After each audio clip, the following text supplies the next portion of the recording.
Hi, my name's Harry Reardon, author of The Recluse on Amazon, Kindle, and Audible. Thank you so much for taking the time to listen. I really appreciate it. You can also find backdated episodes on Spotify, Apple, and iTunes.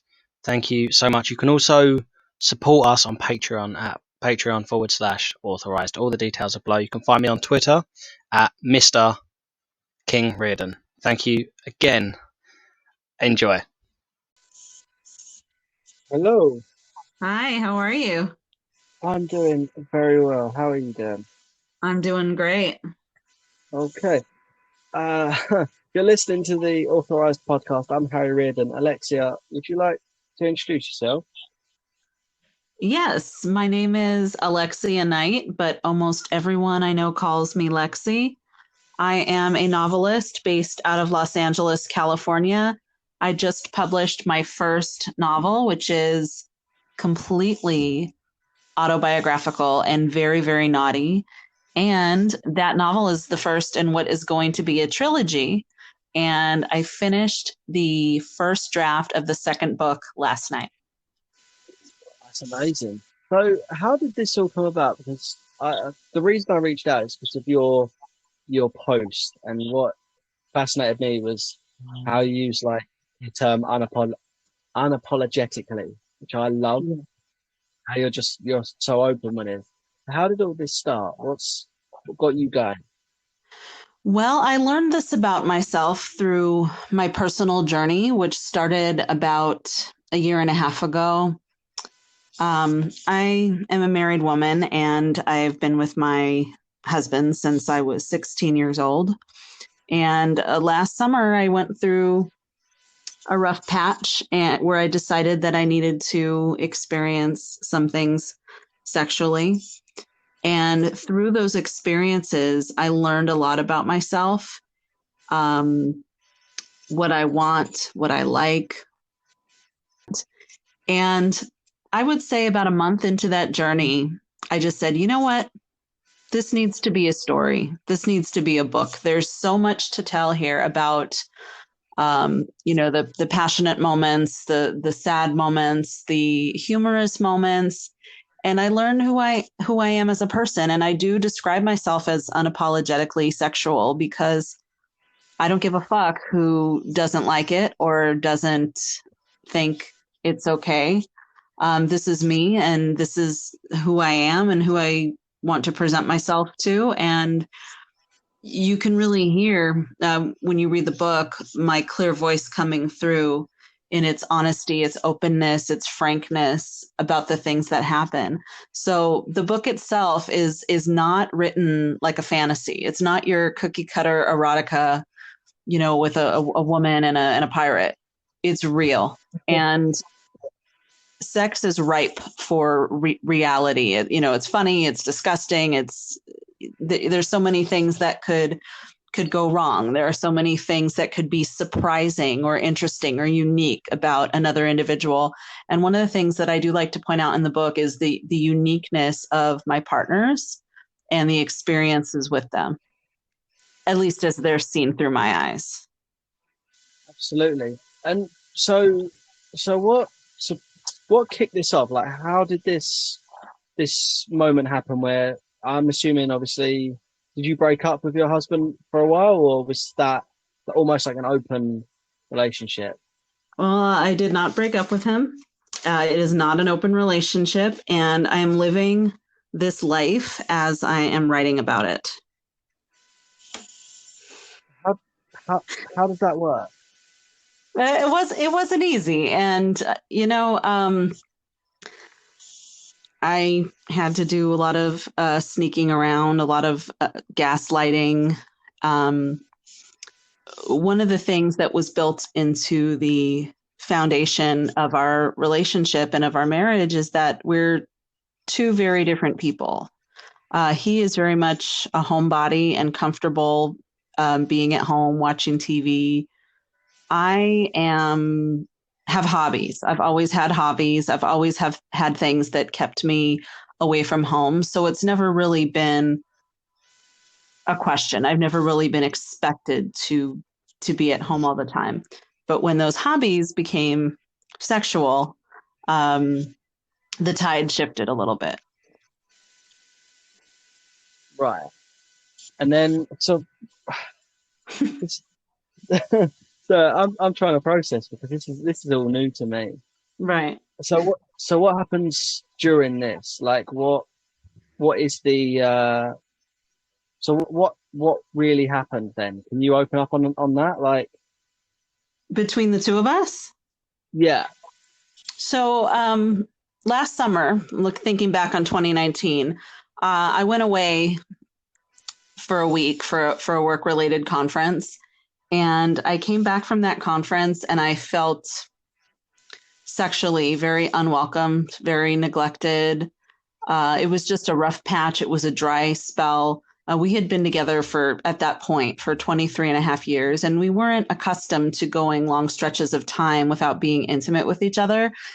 And I just became very frustrated. And initially, it was sex. I wanted sex. And then it became, I wanted touch. I wanted companionship. I wanted to enjoy life. And I decided I could be that wife that's constantly nagging their husband, you don't take me anywhere. You don't do this with me. Or I could just do it myself. And at that moment, I made that choice that I was going to live my life the way I wanted to do it. And what was his response to that? What was his, like, Well, how did we handle he doesn't know any of this. that? Oh, okay. Right. And Okay. the thing that makes it complicated, he knows I'm writing a book. He knows it's erotica and that it's sexual in nature, but he doesn't know that it's a completely true story. And he doesn't know that it is based on me and us and our relationship. Wow. Thankfully, he doesn't show any interest in wanting to read it. So No, none at all. a little bit, but it's fleeting. I mean, he's not a nosy person. If he doesn't check my phone, he doesn't read my diaries. He's just not that kind of person. So it makes it a little bit easier for me. Yeah, absolutely. I'm just completely wow. Yeah. So what is the process of writing a book like this then? Because this is very different to anything Yeah. I've ever heard. Right. Well, the thing when I was writing the first book, I was living it. So I was a couple of months behind, the things that were actually happening. So when I wrote the book, I was using text messages, emails, actual conversations that I had with individuals. I kept very detailed journals and records, what people look like, their age, where they're from, what types of things happen. And I never went into a sexual encounter thinking, oh, I'm going to write about this. It was just natural. And somewhere along the line, I started writing about this. And now it's very strange because I am living the third novel while I am writing the second novel and promoting and publishing the first novel. So there's a lot of strange things that are happening as these three novels are existing at the same time and in different ways in my life. Absolutely. And can you tell us one of those strange things? Well, people want to meet me and they want to see what I look like. And, the point of Tinderella Diary is it's a woman who meets multiple men through Tinder and shares her experience. And then as we go through the series of novels, she branches out to different ways that she meets men, not just Tinder, different platforms and different apps. But things are different because when I was not writing a book and just looking for action, I would send people pictures of myself. I would send people naughty pictures of myself. And now I'm publishing this book faceless. And people are always curious, who is this woman? What does she look like? And of course, there are glimpses of my body, my cleavage, my legs, pieces of me. But I'm basically a faceless, anonymous individual telling the story that people are connecting to. So they want to know more about it and they want to know more about me. And it can be frustrating for people, especially in a world where, you know, everybody is lying or catfishing or selling something. And, you know, the tone of my book and the tone of the content of my social media is just me. It's just frank. It's just honest. And people connect with that. Wow. I fully understand, though. I fully understand why people want to. I want to know what you look like now. Right. Not in a weird way, I'm just genuinely curious. It's just like, but, and I suppose now as well, because the way the tide's changing, the way things are now, the technology that you've got access to an unlimited amount of apps and, you know, you've got these options. How have you been handling this sort of thing during the pandemic? It's definitely been an adjustment. The second book ends with the beginning of the pandemic and people being forced to stay at home. And there are foreshadows of it throughout the book. For example, there's a character actually who lives in the UK, and he comes to visit and he says, "Oh yeah, I'll be back in 3 weeks." And, you know, we all know he's not coming back in 3 weeks, but there's this kind of a situation. One of the, I'm sorry to break away, but one of the taglines in the first book is "Life is meant to be lived." And I think that really starts to come through in the second book when people are realizing that big parts of their lives are being shut down because of COVID and because of the pandemic and us having to, you know, stay at home and not do the things that we're comfortable doing. So there's really this idea that, you know, we're given this life to live and enjoy. And of course, we don't want to be reckless and spread disease and do things that can cause problems. But you don't ever want to miss out on any opportunities, because you never know when you could be, you know, stuck in your house for a year and not be able to do those things. That said, it presents quite a challenge for book 3, because now there's this longing that Lexi, as the character, has for certain individuals. And everybody's spouses are at home, everybody's working from home. All of the parties and the clubs and the dating and the restaurants and the bars, pubs are shut down. So it really has a big effect on her life. And, you know, looking back on a year ago, I barely recognized my life from a year ago as how it is now. Yeah, I still meet up with people, but it's one-on-one usually, except for a Yeah. couple of really fun threesomes, or maybe a foursome here and there. But it's daytime, afternoons, you know, nighttime things, parties, events are not happening, especially in California. I think, you know, parts of the rest of the country are opening up. Kids are going to school, and not here in California. So we're still very much shut down. Sorry, completely, I'm a bit, you call me naive to certain situations. How does one just not, I wouldn't say stumble into the occasional threesome, but like how does that just happen? Because I'm not Well, asking for yeah. like, you know, a how-to guide. I'm just genuinely curious, you Well, know. it doesn't just happen. It requires a lot of planning and people having to be in the same. I mean, it's hard enough to get two people together, let alone more than that. But the true answer to that question is I am involved with a lifestyle website. And when I say lifestyle, it originally refers to swingers. Um, Technically, I'm not a swinger, but you know, I play in the lifestyle as a single female. So I've gotten into situations where somebody is looking for a threesome. I don't really do that with established couples. That's not really what I enjoy.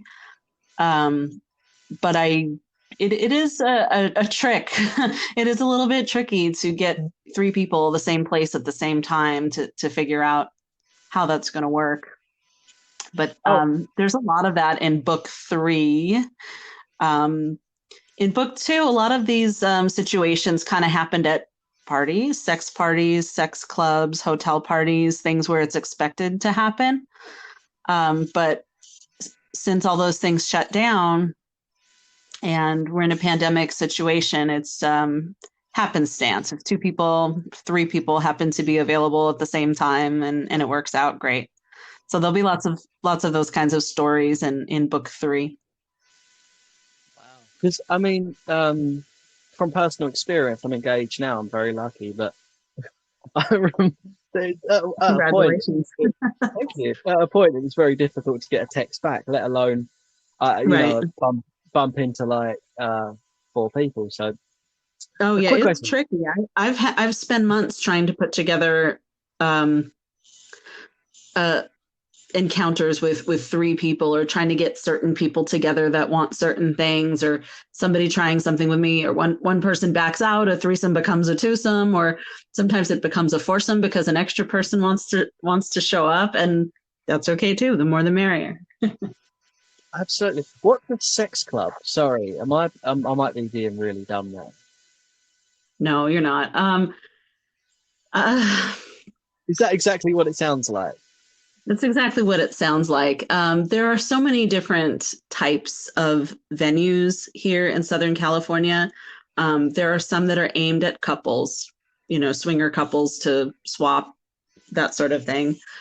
And there are others that are just more BDSM oriented. There are some that are more gangbang oriented, where there's dozens of guys and maybe a handful of girls. And I've done most of them. And the first book, Tinderella Diary, talks about the first time that I ever went to a club like that. And it was actually through a Tinder date. He invited me and said, "Are you adventurous?" And I said, "Sure, let's try it." And neither of us had ever been before. We were not a couple. We literally just met in the Uber on the way there. And we decided, we were just going to have fun. And we did. And it was an intoxicating lifestyle for me. It was very seductive. I met a lot of friendly people there who gave me advice, and you should go to this party, and you should try this club, and you should try this website. So from that moment on, it really affected how I met people. So it became no longer just about Tinder, but I was meeting people through other avenues as well. That's crazy. Sorry, you met a guy on Tinder, and then in Yes. the taxi. Now, does he ask you about the orgy in the taxi, or does he ask you about that on Tinder? Oh, just by the way, there's a sex club. How about Right. it? Because Well, go he on. asked me through a Tinder message. He said, "Are you adventurous?" And I said, "Yes." And he said, "Do you want to go to this party with me?" And I said, "Well, what is it?" And he sent me a flyer, and I looked at it and I thought, this is a swinger club. I wasn't sure if he knew that or not, but he did. And I just said, why not? I wasn't obliged to do anything that I didn't want to do. And I had a rare night free. I mean, these are all night events. They start late and go into the wee hours of the morning. So I just decided to do it, and I really had no idea what to expect. And I quite enjoyed it. And one of the things that I like is the environment is very accepting. There's no pressure for anybody to do anything that they don't want to do. There's a culture of consent that I appreciate.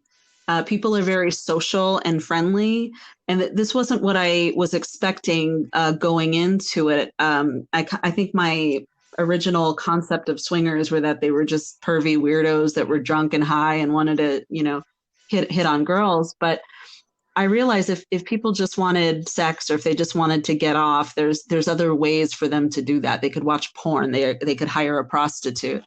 But these clubs and events and these people in general are very social. They like to flirt. They like to sit through a dinner and make eye contact and build up that chemistry. There's a lot of pageantry involved. It's about getting a room and bringing chocolate and flowers and sitting in a jacuzzi. It's not just about fucking in the back of a car. Right. So there's a lot of difference between, the Tinder hookups and then what starts to happen later on. I'm sorry. I'll keep saying sorry, and I've got to apologize once for that, because I've realized how much I do. So, if you say there's dinner, I'm this is a world away from what I'm used to, so you got to bear with me a little bit because Right. Yes. I will be getting all of your books, so I'm intrigued. So, sorry, is that you say there's dinner at the orgy? I know that's not the thing I should be focusing on. I really shouldn't.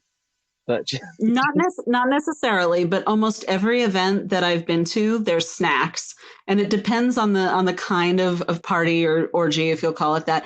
Sometimes they're literally just chips and soda, but sometimes there's really nice platters laid out. Typically, there are sodas and mixers and waters that are provided, but the participants bring their own liquor. So it's very, at least where I live, it's not a bar situation, but if you bring your liquor, they provide the soda or the juice or the mixers and those types of things. But outside of these clubs and events and parties, you can still arrange your own get-togethers, your own house parties, those types of things. And often a couple will like to get together with another individual or another couple and take them out to dinner and build chemistry and see if something works there.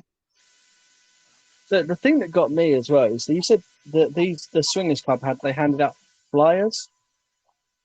Well, it's a virtual flyer, just like Yeah, a visual advertisement for the event, not actual leaflets or pamphlets or anything like that. I wouldn't want to be the guy handing out those flyers, you know. Um, I always think about the security guards in there. I'm thinking he gets to sit there and, watch people fuck all night long and clean up after that. There's a lot of cleanup that has to happen at these events. yeah, what's that like? I have Like, no idea, but that's not my job. no, I didn't want to say it, but being the guy that has to clean that up, that's not a fun. Well, maybe it is. Maybe I mean, I suppose you've got to enjoy your work, really, haven't you? I suppose a lot of these events, they provide um, things such as towels, condoms, lube, sometimes breath mints, hand sanitizer. And this was before the hand sanitizer was everywhere days. But, there are certain things that are expected. Safe sex is key. Unless you're with your primary partner, it's considered disrespectful to even initiate sex with somebody without a condom. So often there are big bowls of condoms, there are towels, sometimes there's bathrobes, and a lot of these things are provided for the comfort of the participants. Yeah, no, that makes sense. I mean, was that ever a worry, like sexual, like disease and stuff like that? Is that ever a thought that's crossed your head, or do you take precautions? I imagine you obviously do. It's always a concern because it's something that I went through most of my adult or all of my adult life, not worrying about being with one partner and being on birth control. But the tricky situation was a few years ago, 3-4 years ago, my husband had a vasectomy. So it became a situation where he could no longer procreate, but I could. So I was off of birth control for a few years. And when I started in this lifestyle, I had to reconsider. I hadn't used condoms in over 2 decades, and I'm not a big fan of them. But you have to be safe and manage your risk and be careful. But it's certainly it is a concern. You don't want to bring something home to a partner and have to explain to them where you got it from. So Yeah, have you never floated the idea in front of him just as oh, honey, I heard that there's a sex club handing out flyers and they've got breath mints and they do snacks, we could go down.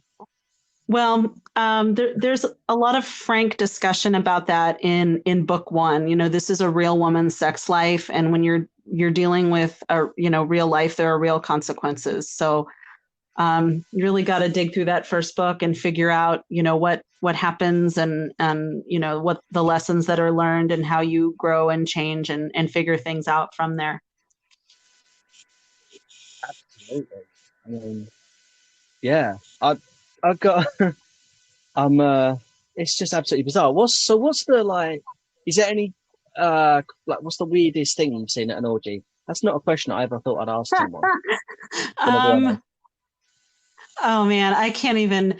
There are some really funny stories in book two of just weird combinations of people and bodies and how they're arranged and what people like to do and what people like to watch and what people expect. And I think part of the fun of the book for me is I'm very interested in sex from a sociological perspective, what people like to do, what people's kinks are, what gets people off.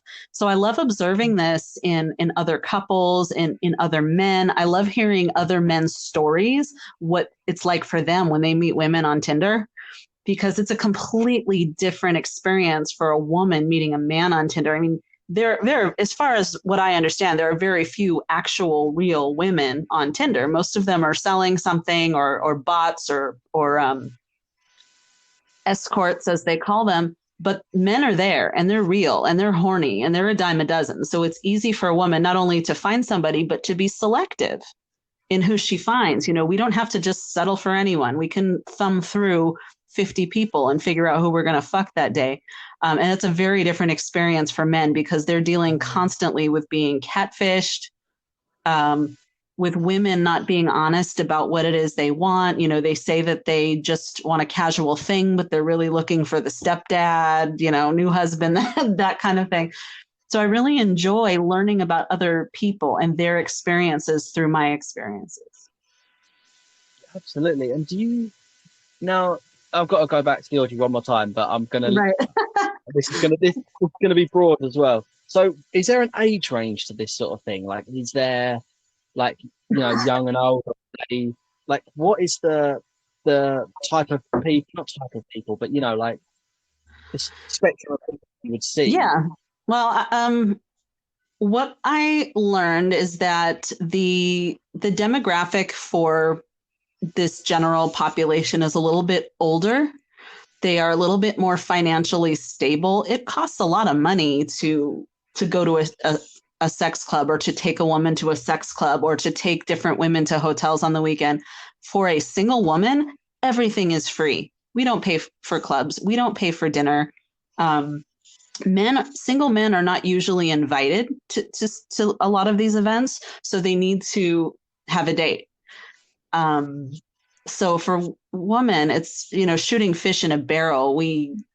Everybody is trying to cater to us and trying to take us out and trying to invite us to things.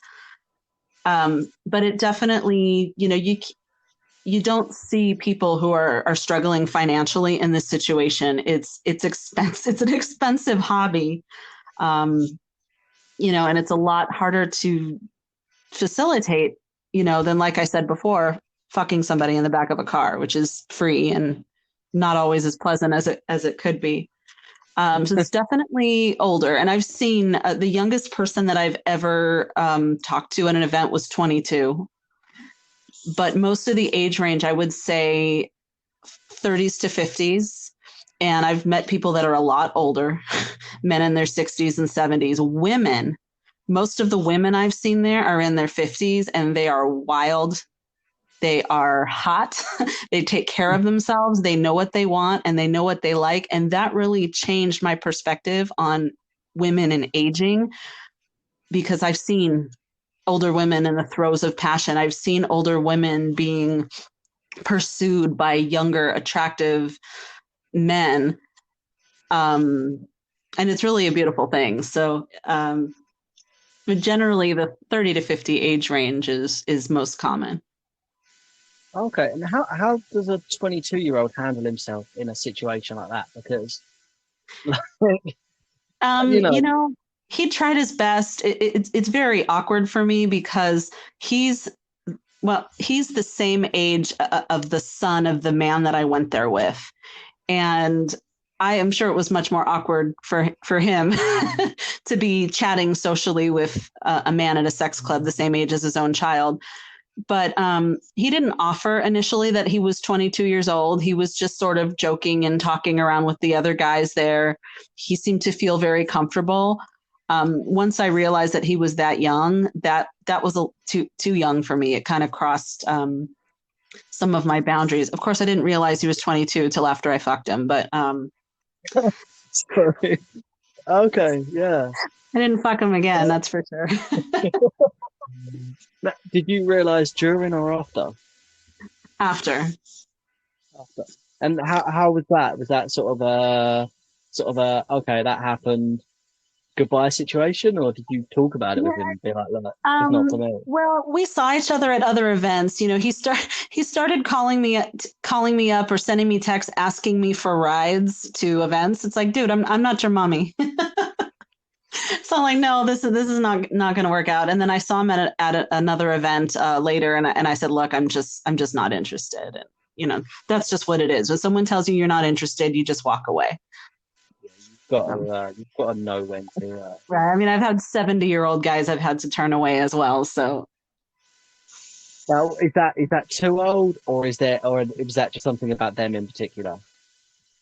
I would Like, say it's something about a person, individual in particular. I don't think I would ever particularly turn someone away because of their age. But if the dick works, the dick works. I mean, everybody's on Viagra anyways. If they're doing that all night long, it's part of how it goes. So I'm just gonna. I'm you gonna write that down because that might be my favorite quote on this podcast. If the dick works, the dick works. you never know what someone is going to feel like until you're in the moment. And you never know what you're going to enjoy or what's going to surprise you. And that's part of the fun. It could be a 25-year-old, it could be a 60-year-old, and, it could be somebody, with the hottest body out there, and dick don't work. So, and, dick doesn't need to work. The tongue is just fine. And the men who know that are usually the ones that are better off in these situations.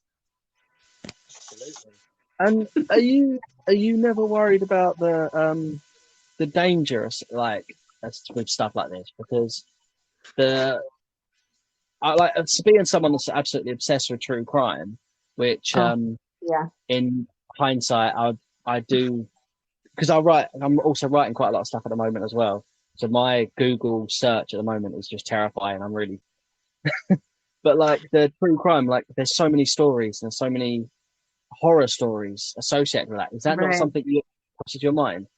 Or It definitely is. And, in the beginning, my very, very first encounter, I keep thinking back about how cautious I was about giving him personal information about myself. I even parked my car down the street because I didn't want him to see my license plate. I was very, very protective.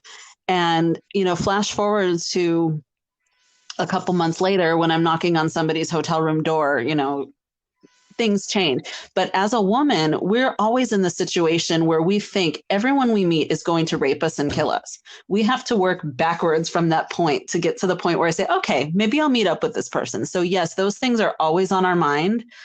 But I have to say, I think that I have good instincts, and having positive sexual experiences with men, especially the first Tinder experience, really helped me to not see every man as a possible suspect. I felt a little bit more comfortable after that, flirting with somebody in a supermarket, something I never would have done before. So there is an element of freedom to understanding that not every man is out there to harm you. But at the same time, it made me even stronger want and need to protect myself and to protect my family and my privacy. And, there were situations, and there always are situations where, somebody gets too close to me and I have to back away. I have a family, I have a son, and that is my first priority. absolutely. And yeah, because it is very, it's very real, and that is a worry. Like, Yeah. but as a young man, it's not something I personally have ever had to Right. experience or deal with. But I hear enough, I see enough, and yeah, it's terrifying. It is. I couldn't imagine. I'm sorry, go on. One of the things about my book, the first Tinderella diary book, is I have no actual horror stories. There are no horrible things that happen in any of those experiences.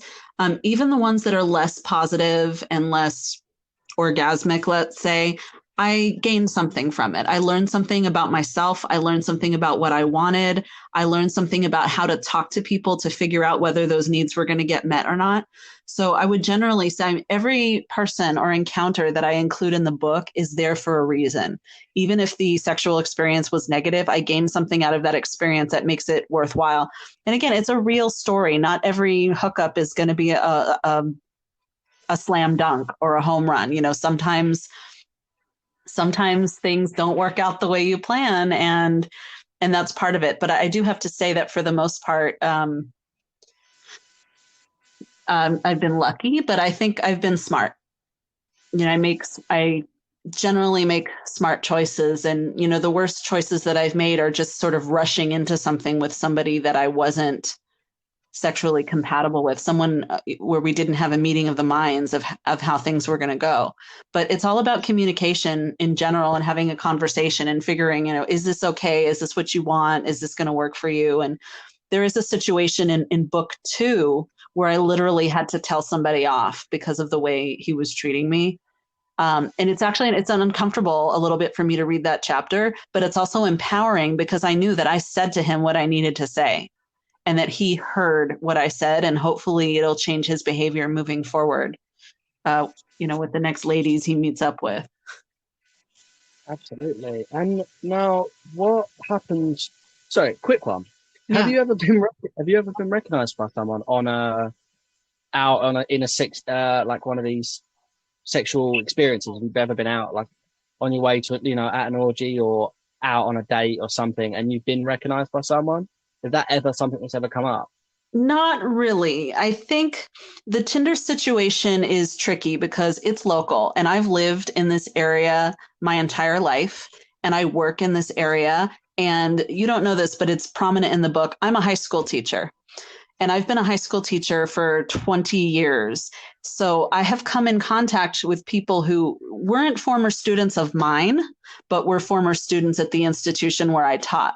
So there have been some weird sort of close call situations. Once I sent somebody a picture and they're like, "Oh, you look like my English teacher in high school." Well, that person was 30 years old already. And it was, it had been many years since I was his English teacher, but I immediately was like, no, this is not a possibility. So for me, my life and my family life and my sex life and my work life are very compartmentalized, and never the twain shall meet. So, and there's always, I've seen people on there that I shouldn't have seen. I've seen coworkers. I've seen people that I knew were married. I am married. I'm pretending not to be on Tinder. That's part of the fun of it, is that I have this completely different personality that I'm meeting people under, this different persona that I've created for myself, even a different age. My age on Tinder is different from my real age, and it's really just to protect my identity, and not because I'm ashamed of being a 40-year-old woman. It was just because I just didn't want too many things to match up. So what's your Tinder age? 32. Okay. But that was a year and a half ago, so I'm 34 now. That's amazing. What's the weirdest, or not? I want to ask this to double. So the weirdest and or like the most out there kink that you've come across? Because you mentioned kinks earlier, and different couples enjoy different things. I had a guy in the middle of it. He wanted me to pretend that I was his stepmother and tell him that he's been a good stepson. And anything having to do with incest or children, or even student teacher stuff. I'm not comfortable with it. I definitely am not a vanilla by any stretch of the imagination, but those things are kind of no-nos for me. So it kind of weirded me out a little bit. There's a gentleman that I'm talking to right now on Facebook who likes to pretend he's a baby girl and wear diapers, and he wants me to be his mommy. Those things are really kind of creepy to me. I don't understand the feet fetish thing. I don't. People say that I have nice feet, and I do use a lot of pictures of my feet and legs, mostly because I can't show my face, but also because I like my feet and legs. But I don't understand the fetish. I have many other appealing body parts. Why are these people so obsessed with feet? What does that do for them? I don't judge people, but I just don't understand. Yeah, Um, the foot thing's never. That's always been a mystery to me yeah. personally, and I'm not. Also, some Oh, people God. would consider me to be kinky based on my predilection for group sex, based on me liking these parties. I like to be watched. I'm a little bit of an exhibitionist. But when it comes to BDSM, it's just not my thing, and I struggle to understand it. And I've had some conversations with people who are into BDSM, and I don't judge. I'm very open minded. I like to try things, but I don't want to be anyone's toy or anyone's slave or anyone's captor. I don't get off on that. And I feel that if a man respected me, he wouldn't want to treat me that way. And I understand, talking to some of these men who like to be dominating, that it's not about disrespect for them. It's not about, belittling somebody. It's just the way that they enjoy themselves sexually. But I'm really at a place right now where I'm struggling to understand why women want to be treated that way.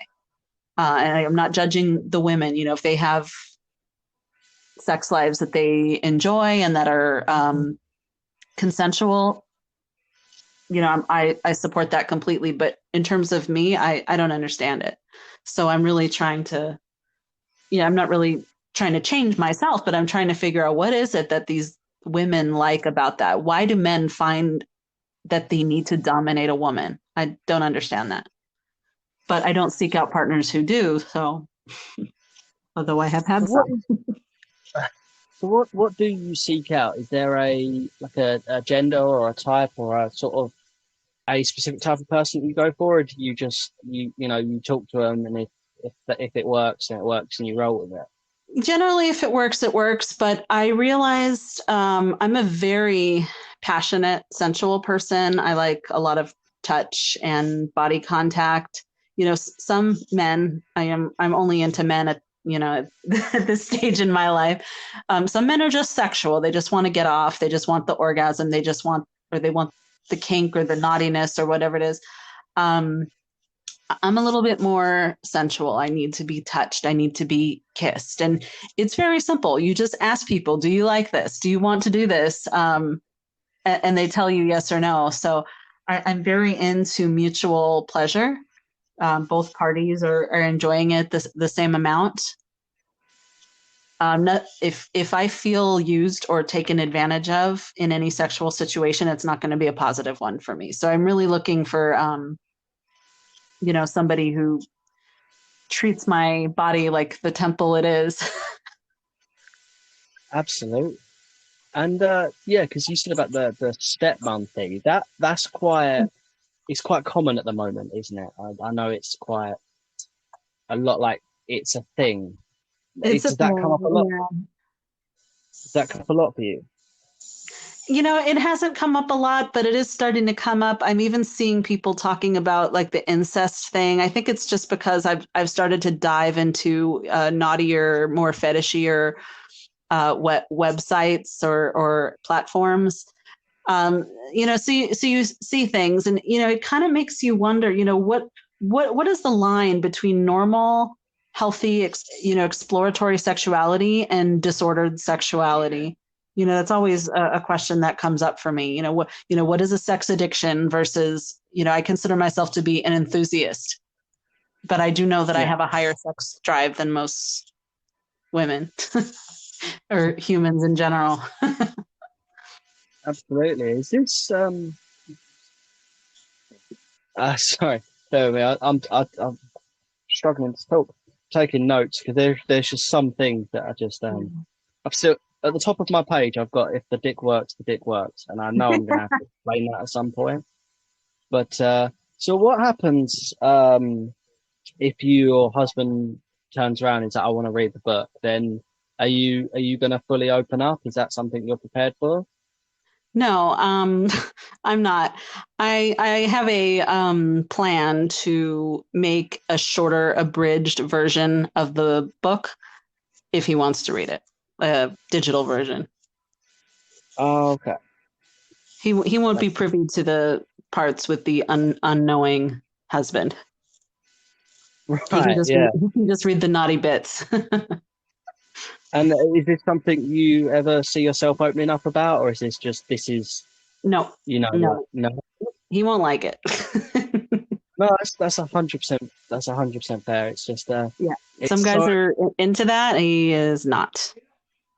no, that's fair. Do you, if if you don't mind me asking, do you and him still have a sex life? Is that still like, is there something that, or Yeah, is yeah, it? we do. We went through that rough patch a year and a half ago, and the funny thing about it is, I went out and I had my first Tinder experience, and I think it had been about a month since he and I had had sex, and then later that night, I had another sexual experience with somebody else, which I completely wasn't expecting, but I was so empowered by the first one that I went out and did something else. So I get home, I go to sleep, I wake up in the morning, my husband wants to fuck me. And I'm thinking, if he had done this 24 hours ago, maybe none of this would ever have happened. But yes, since then, things have changed a little bit between us. I would honestly say that it maybe has made things better. I mean, it takes the pressure off of him to satisfy me or to meet all of my needs because there are other people that are doing that. But at the same time, it's kind of at this point, it's backup sex. Like he's not my go-to. He's not my first choice. Oh, that is fair. That's fair. And are you looking after yourself in other aspects? Because I know this must be mentally not. I don't want to say draining. This must be mentally challenging, right? Well, trying to be a full-time parent and wife, a full-time job. I have hobbies that are not sexual, but trying to maintain a sex life. But I'm also a writer.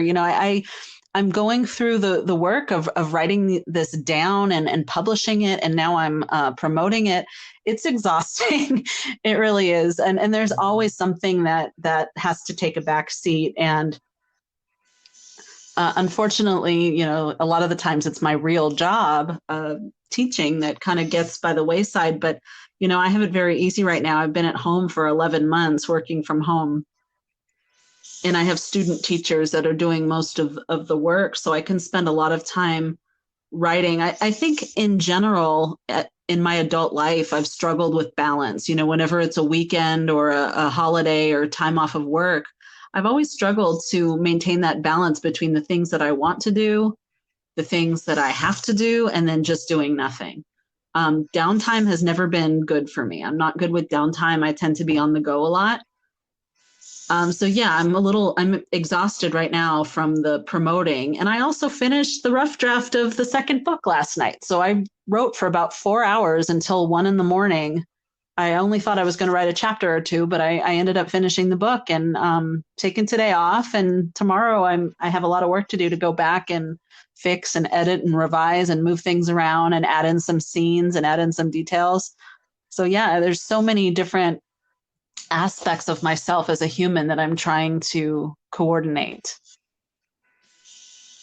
Really fascinating. It's just it's such an interesting concept. It's just and so what happens now? You're obviously, yeah, you've got plans for two, plans for three. Are you looking ahead? Are you still, where are you at in your life now? Well, I think I've realized that I have a penchant for storytelling, and I've always wanted to be a writer in my life. And I think it would be a good idea for me to transition career wise into something to where I could make a living writing. And I know if I thought I could make a living writing, I might have gone into it more when I was younger.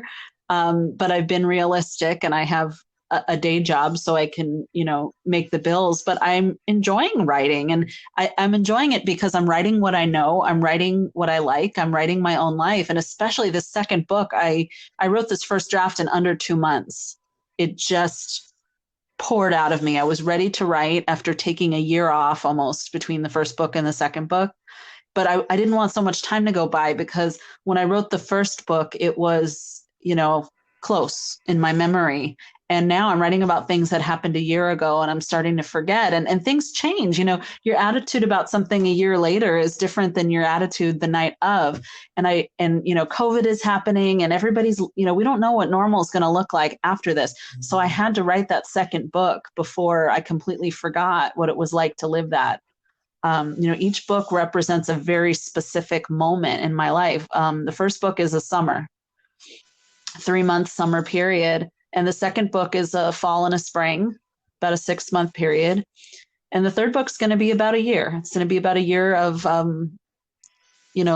doing these types of encounters in the midst of a deadly pandemic and mass uncertainty and political upheaval and everything else that's been going on.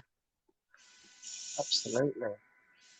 It's it's it's absolutely crazy, but it's also fascinating. I mean, if any story is gonna completely, it's just I'm absolutely blown away. I'm intrigued. Yeah. There's And the book, someone that once you get into the meat and potatoes of the book, the first 40, 50 pages, it's erotica. It's just one sex scene after another. But you can also see, you can probably figure it out just by talking to me, but there's a story there. There's a growth. My character learns about herself, learns about the world, makes judgments on life and people and how they are. So it is, just most of the chapters can exist on their own in terms of their smuttiness, but there really is a heart, a humanity that is weaved together in the books. And I think that's what people are connecting to.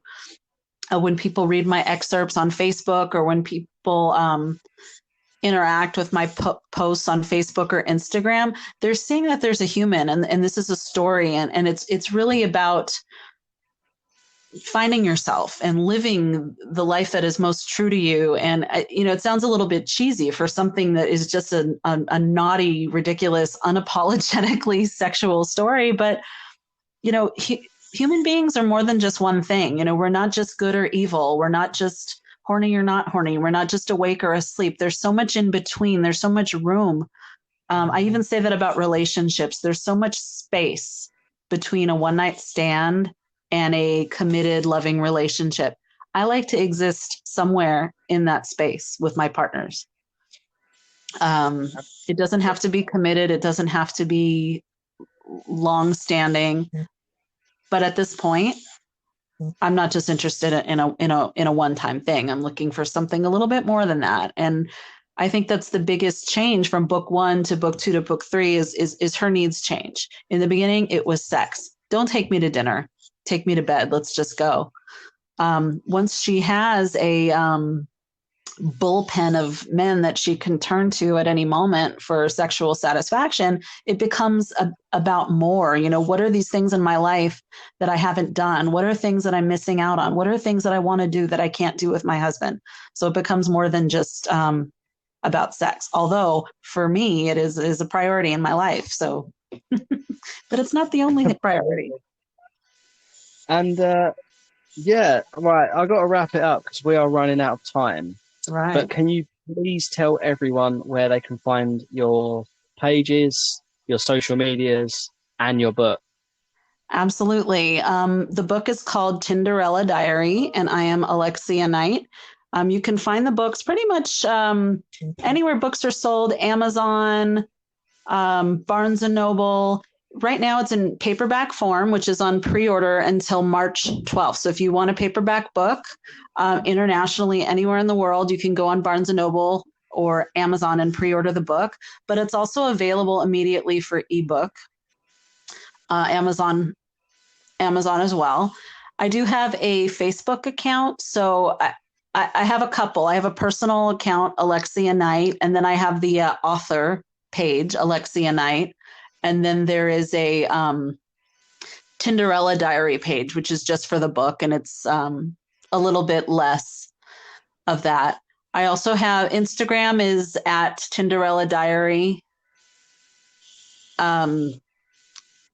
Tinder, I'm sorry, not Tinder, Twitter. I'm really enjoying using Twitter because it's very unfiltered. I just post what I'm thinking in the moment, whether it's sexy, naughty, silly, sad, whatever my mood is. But I have very, very few followers on there. And I don't think that Twitter is going to be my most valuable medium to promote, but I have a lot of fun with it. So it would be really nice to see people do that. The problem with Twitter is I don't have the Tinderella diary handle. I have a different handle, which is Tinderella with 5 underscores after it. So it's a little bit trickier for people to find me on there. That said, if you find me on Facebook or Snapchat under Tinderella diary or Alexia Knight, I can definitely direct you to that Twitter page because it's a lot of fun and it's naughty. I can get naughtier on Twitter than I can on Facebook. I can post naughtier pictures. I can use naughtier language, and the Facebook police isn't going to come after me. That said, I think I've got 30 people on there, so I'm tweeting for nobody. Absolutely. What we'll do is we'll put all your links in the description below, Okay. so everyone that does listen can jump straight to that and they can find you everywhere they want. Thank you Great. so much for jumping on. It's been an absolute pleasure, and I really hope I get a chance to talk to you again when your next book comes out. Definitely. A couple months. 2 months. I look forward to it. Thank you so much. I shall see you soon. Thank you.